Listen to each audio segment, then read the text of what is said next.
Hi, this is Brian Bieron with PlatformEconomyInsights.com, and in this briefing, I'm going to try to draw the thread that is actually connecting the Department of Justice and their review of the biggest digital platforms, which has been framed this year as being focused on competition policy, and actually note that what appears to be emerging is that at least in the context of Facebook, a primary focus of the Department of Justice is on encryption, in particular the idea of very strong end-to-end encryption, and that is not just bleeding into the competition issues, but it might actually be the most important issue when it comes to the Department of Justice and how it looks at Facebook in particular.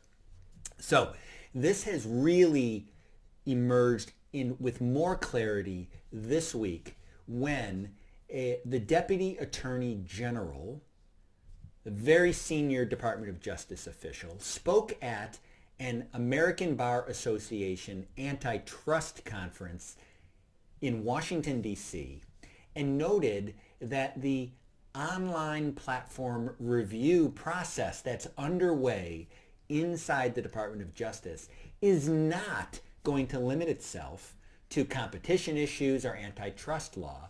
And in fact, he mentioned privacy, consumer protection, and public safety harms.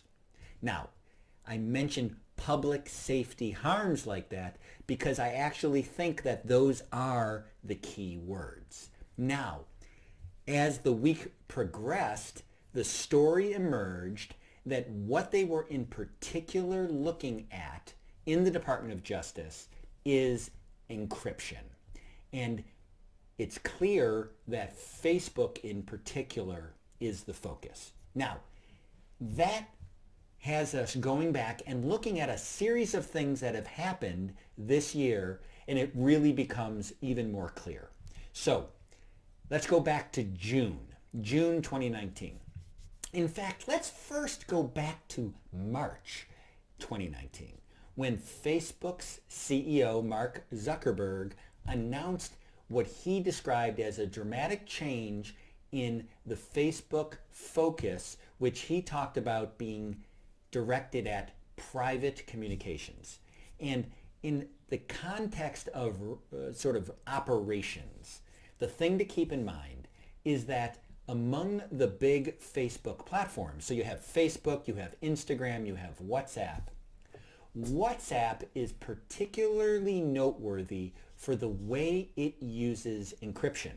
It uses very strong end-to-end encryption where Facebook would say that Facebook itself, WhatsApp itself, does not know what is being communicated in terms of content over the WhatsApp system. That the contents are strongly encrypted, that only the sender and the receiver have access to the keys that unlock the encryption. And so WhatsApp is the strongest encryption system in the Facebook ecosystem. But what Facebook is saying they're going to do is to apply that kind of encryption to all the Facebook communications platforms. So Facebook Messenger, Instagram, and any other communications platform that Facebook operates, they have announced that they intend to employ the same kind of end-to-end encryption. So that was March. In June, the news was on the competition front that the Department of Justice and the Federal Trade Commission, the two federal competition authorities in the United States, were going to divvy up their reviews of the four biggest digital platform businesses. So that would be Google and Facebook and Amazon and Apple. And the word was, the reports were that the Department of Justice would be taking responsibility and leadership for the reviews of Google and Apple, and the Federal Trade Commission would be taking the lead and the primary responsibility for Facebook and Amazon. That all seemed very sensible. Division of labor. They're two different agencies. Why have them replicating each other's work? All sounded quite sensible. A month later, in July, word came from the Department of Justice, a public announcement, that they were beginning a review of the big digital platform businesses and that it would be all four. Now that seemed to run directly contrary to what had been announced just 1 month earlier, which is that the Department of Justice would be focused on Google and Apple. So now it was all four. That actually resulted in some criticism on Capitol Hill. Actually, when the competition leads from the Department of Justice and the Federal Trade Commission were up on Capitol Hill, I recall a Senate Judiciary Committee hearing where actually the two agencies took some pretty direct criticism about what appeared now to be this overlap. And at the time, it was being seen very much in the context of competition policy, like turf wars over competition authority. But now it's starting to look like probably what was going on is that the Department of Justice, in particular its law enforcement wings, not wanting to do anything to reduce its ability to put pressure on Facebook. So fast forward about a month later from that criticism on Capitol Hill, you now have Attorney General Bill Barr, the head of the Department of Justice and America's leading law enforcement agent, co-signing a letter, a public letter to Facebook, co-signed with his equivalents in the UK and Australia, calling on Facebook to abandon its end-to-end encryption plans until they work out with law enforcement how, from the perspective of law enforcement, they can address the concerns that law enforcement has with bad things being done by bad people who would use this encrypted communication services. Now, you also have what's going on with this very clear messaging from the Department of Justice that they're not just using their digital platform review process to look at competition issues. They're looking at these other issues. Public safety is clearly, I think, code for issues related to encryption, and it's really focused on Facebook. So, by the way, it's not as though encryption is seen as a problem just by the U.S. government, just by the Department of Justice and law enforcement here, and Bill Barr personally. This is something that is a big issue globally. I mentioned that there's already, there's concerns in the UK and Australia. Both of those countries have enacted law that changes the responsibilities of digital companies regarding encryption and giving access to law enforcement. Those laws appear to be inconsistent with the Facebook, the WhatsApp encryption system and their policies. I don't think either of those countries have really pushed it to a head, so to speak.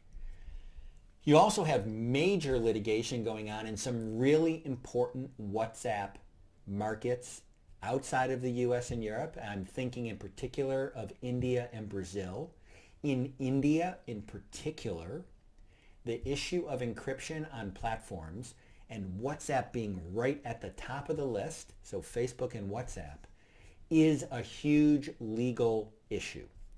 You have cases that have been brought by essentially government and law enforcement against Facebook/WhatsApp on issues related to communications that have incited violence, have been violated the law in India regarding, let's say, religious discrimination, religious hate, spurring religious hatreds. This a set of legal cases have been consolidated in the Indian Supreme Court. So the Supreme Court of India in New Delhi will be taking up a essentially consolidated set of cases related to WhatsApp and encryption related questions. I believe the current court date is in the second half of January. This is going to be very, very interesting. It has also resulted in the Indian court calling on the Indian national government to finalize rules that it has been proposing, in the sense that it has proposed draft rules regarding the obligations of digital communications platforms to give access to the government, among other requirements that are in these very lengthy set of draft rules. The court has called on the national government to finalize those rules before this case is heard, because, as the court has essentially put it, it believes that the government and not the court should try to frame and implement what is a very complicated set of regulations. So, you've got Facebook and WhatsApp involved in major encryption-based sort of controversies and very complicated situations globally. So, to wrap up, I think the big news is that no one should underestimate how important the issue of encryption is to law enforcement in the United States, and that the nexus of that concern is in the Department of Justice, where the FBI and other leading law enforcement agencies are housed, and that they are very committed to pushing back on the idea that very, very secure end-to-end encryption that does not allow law enforcement to have any type of special access, even when a court says that law enforcement should be able to see what the communications are. The end-to-end encryption in their mind blocks that. They call it the sort of going dark problem. And let me tell you, the law enforcement officials, this is an issue that has been at the top of the list of concerns when it comes to technology for law enforcement for decades. Fights over encryption in the United States go back literally to the Clipper chip. I believe it was in the 1980s. Honestly, current Attorney General Barr has a track record of being involved and concerned about these issues, literally going back just as far. The concern that really terrible actions regarding child pornography and human trafficking and terrorism and all manner of criminal activity, these are things that law enforcement believes will be furthered if more and more communications is effectively secured through very strong encryption, and that in fact digital communications platforms and all communications platforms should be cooperating with government in their minds. They should be cooperating with law enforcement and government when it is duly authorized by independent courts to stop as many of these really bad actions as possible. And so the level of sincerity and concern on both sides is huge. It's long-standing, and it's not going away. And it's very interesting to see that it's clearly a top consideration of the Department of Justice, which is now being brought into the competition review of the big digital platforms. But I think it almost certain that the involvement of DOJ with Facebook in particular is probably driven as much or more by encryption as it is by actual concern with the competition questions at large. So, thank you for listening in on this briefing. I hope it's been helpful. We'll be continuing to track this issue both in the context of the big competition digital platform review process in the United States and globally. But honestly, this encryption issue in and of itself is a global issue. So we're tracking it in India, we're tracking it in Brazil, we're tracking it here in the United States and Australia and the UK. And it's one of those things that is going to continue to play out and be very important to all digital platforms, because security, of course, is such a big part of digital communications and digital platforms. So with that, I'm Brian Bieron with PlatformEconomyInsights.com. Have a nice day until our next briefing. Bye-bye.